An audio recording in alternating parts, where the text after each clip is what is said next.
Halo praktikan, pada video kali ini kita akan membahas modul praktikum Warkom 1, yaitu tentang pengenalan CPU. Selanjutnya, ada beberapa poin pokok yang akan kita bahas pada video kali ini. Yang pertama itu, apa itu CPU SIM? Yang kedua ada CPU SIM Graphical User Interface. Yang ketiga ada studi kasus, dan yang terakhir ada tugas pendahuluan. Selanjutnya, apa itu CPU SIM? Jadi, CPU SIM sendiri merupakan perangkat lunak yang dirancang untuk berbagai arsitektur, termasuk misalnya CPU berbasis akumulator, berbasis register, dan stack-based CPU, dan dapat menjalankan program tanpa memerlukan perangkat keras fisik apapun, selain komputer tempat CPU SIM dijalankan. Selanjutnya ada CPU SIM Graphical User Interface, di mana ini merupakan tampilan dari aplikasi CPU SIM itu sendiri, di mana terdapat tombol menu dan toolbar yang menampilkan menu-menu yang dapat dieksekusi dengan CPU SIM. Selanjutnya ada register panel, di mana pada bagian ini akan menampilkan informasi-informasi terkait register yang sedang berjalan. Selanjutnya ada kode, di mana di sini tempat kita menuliskan kode-kode yang nantinya akan kita gunakan untuk simulasi CPU. Dan terakhir ada RAM panel, di mana pada bagian ini akan menampilkan informasi-informasi terkait RAM yang digunakan. Selanjutnya ada studi kasus yang akan disampaikan oleh rekan saya yaitu Nabila. Baiklah, jadi pada studi kasus yang ada pada modul 4 praktikum Orkom 1 ini, kita akan membuat suatu mesin wombat dengan menjalankan program seperti yang ada pada layar, di mana mesin wombat ini kita akan membuat suatu CPU dengan kita mengatur berbagai jenis instruksi di dalamnya. Untuk membuat mesin wombat, kita bisa menggunakan aplikasi CPU SIM. Nah, lalu kita harus memasukkan terlebih dahulu kode program dengan cara klik open text, kemudian dibuka folder CPU SIM-nya, kemudian pilih yang W1 strip 0.a, kemudian klik open. Maka program yang akan kita jalankan sudah tampil. Nah, selanjutnya untuk mesin wombatnya sendiri itu kita bisa open mesin.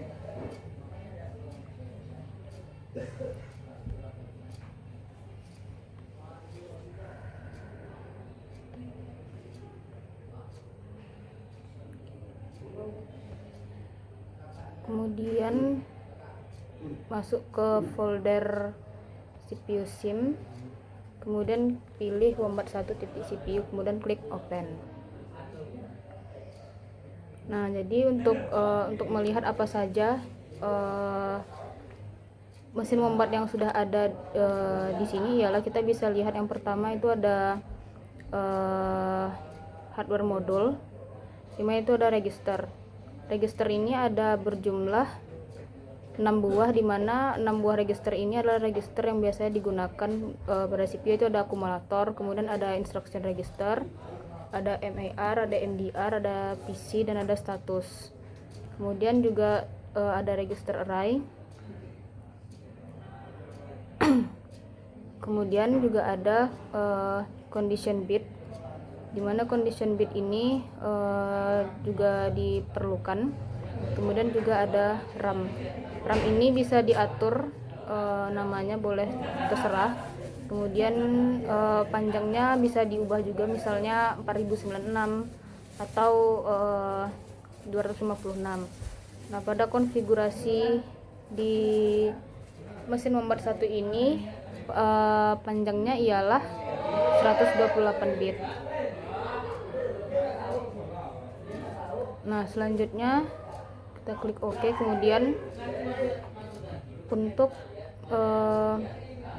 kita lihat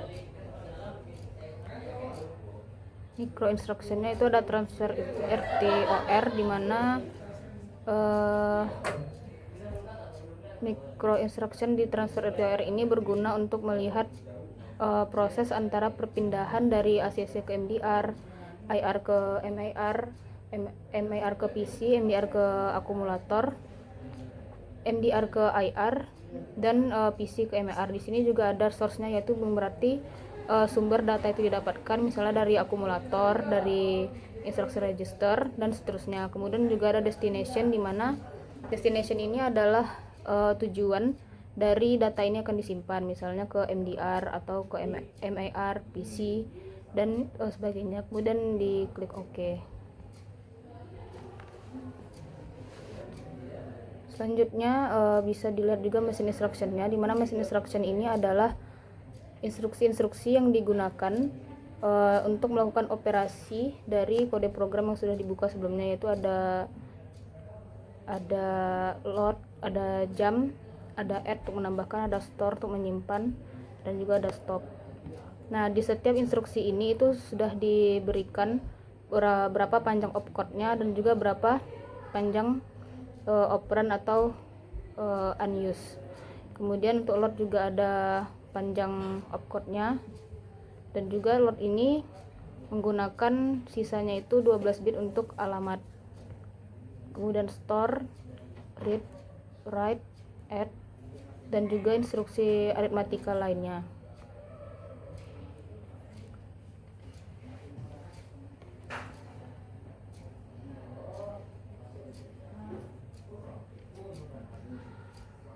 Nah, untuk instruksi-instruksi tadi itu bisa dilihat di mikroinstruksinya, yaitu ada arithmetic, di mana arithmetic ini ada multiply, ada add, ada subtract, dan juga ada divide atau pembagian. Di sini juga ada apa saja register yang terlibat dalam proses aritmatika ini, yaitu ada akumulator yang ditambah, misalnya pada operasi add ada akumulator ditambahkan dengan data yang ada di MDR, kemudian disimpan ke akumulator. Kemudian ada juga micro instruction dari test, kemudian ada increment, ada logical, kemudian ada IO untuk input output, kemudian ada set condition bit yang tadi juga sudah ada diatur di bagian sebelumnya.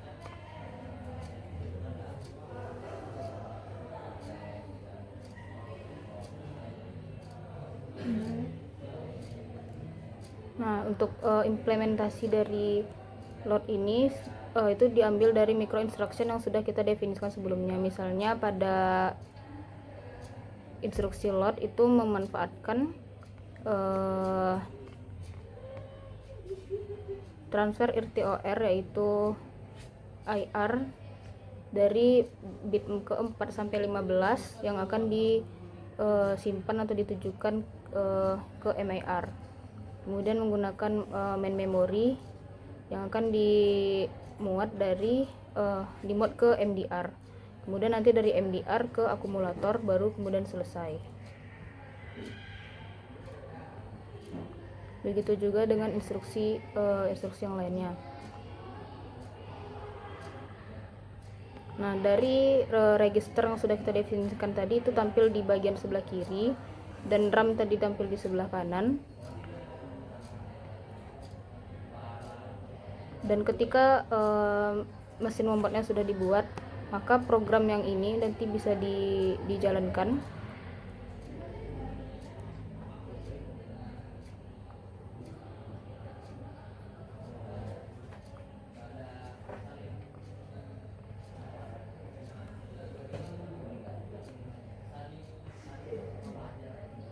Mulai dari instruksi read, kemudian instruksi jump, add, store, jump, load, write, hingga program selesai dijalankan. Nah, mungkin sekian untuk studi kasus pada modul keempat praktikum Orkom Part 1. Jadi selanjutnya itu ada tugas pendahuluan, dimana tugas pendahuluan ini ada 5 soal. Yang pertama yaitu jelaskan apa yang dimaksud dengan CPU SIM, kemudian yang kedua apa itu mesin wombat 1, dan jelaskan register apa saja yang digunakan dan perintah-perintah yang dapat dijalankan oleh mesin ini. Nah, untuk menjawab pertanyaan yang tugas pendahuluan yang kedua ini bisa dilihat dari percobaan yang dilakukan pada CPU SIM tadi. Kemudian jelaskan apa yang dimaksud dengan condition bit, dan jelaskan apa itu length dan width dalam register array, dan jelaskan perbedaannya antara register dan register array. Kemudian selanjutnya yaitu pada CPU SIM kan disebutkan tuh bahwa ada RAM tuh adalah byte addressable. Nah, jadi maksud dari byte addressable dari RAM tuh apa gitu. Nah, mungkin sekian untuk penjelasan dari modul 1 Warkom, modul 4 Warkom praktikum Warkom 1. Apabila ada kesalahan mohon dimaafkan. Assalamualaikum warahmatullahi wabarakatuh.